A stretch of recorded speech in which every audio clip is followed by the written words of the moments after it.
Danny here, and today I'm just going to talk about a couple of camp oven lid differences from the old style to the new style. Now, I've got two old camp ovens here and one new one that's just a normal one that you can get from any camping store in Australia, basically, Asian made. These are the old foundry made ones here. Now, they are very old ovens, these two, and you might notice the lids have a really high dome on them. Now, why would they do that, I wonder? And I always thought about it for years and years. I used to think about this a long time ago. I used to think, wow, I wonder why they did that. But as my knowledge grew of cooking and that, I realised that, yeah, they knew what they were doing. That's why they did this. For one thing, it gives the lid strength.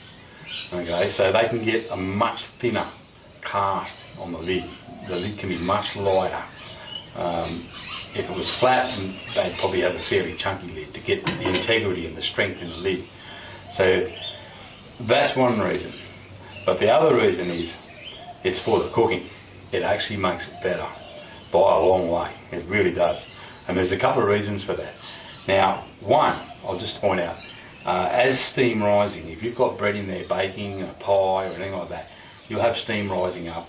And what happens is that steam rises up and it hits the roof, and it follows, because it condenses then, once it hits the roof, it condenses back to water, and it'll follow the curve of the roof around and drop back down beside your food. Okay, it'll run down the walls. On the flat lids, it condenses and it can just rain back down on your food. So that's not real good. But that was made in Asia. No one really cares about that over there, what they do. They're not worried about it. But in the old days, these were important. It was important to have good cooking utensils, and they had to be a good design. So they needed a big, high, humpy lid like that. The other thing is, these domes actually contain steam. Now, if anyone's in the baking game, they'll know how important steam is when you're baking bread. Okay, because that gives you that beautiful crust on top of your bread. So there's a big ball of steam going on in there. That's what's happening. Camp ovens make the most beautiful, extraordinary bread. And they do it easy. I do it all the time. Just have a look at some of the photos on my Facebook and website and that I do in my catering. It's extraordinary bread. And it's all because of the camp ovens. It's not that I'm a brilliant baker. It's just how good camp ovens are to use. See, a baker's oven at a bakery, they pay a lot of money to get an oven that will cook their bread, and periodically at certain times of the cook, it'll actually inject steam. Okay? You don't have to do this. Camp ovens don't need that because they make steam and they hold it there in this big dome up here. That's where the steam is sitting. So they're already a hot, moist environment, beautiful for baking bread in. Okay, so that's why the dome is there. Structural integrity, and it's for steam.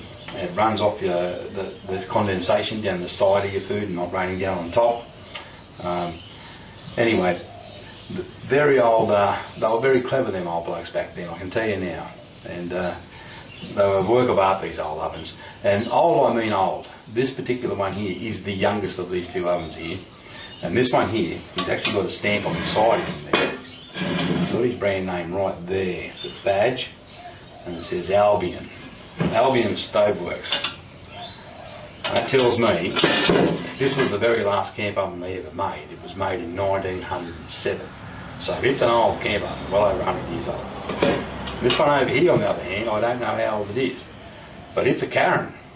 Now, Karen, right? The Karen's made in Scotland.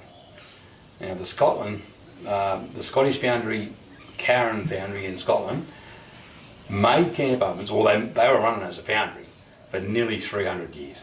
Nearly 300 years. So they were making camp ovens when wars on the ocean were fought with sailing ships and cannonballs. And they used to make the cannonballs and the cannons for those sailing ships. So, if you own a Karen, there's no real way of knowing just how old that oven is. It could be very, very old. This is one of my very favourite ovens. It's my personal oven. I usually just cook in it. It's very dirty at the moment because everything's been through the flood and I haven't cleaned them up, so that's why they look so bad.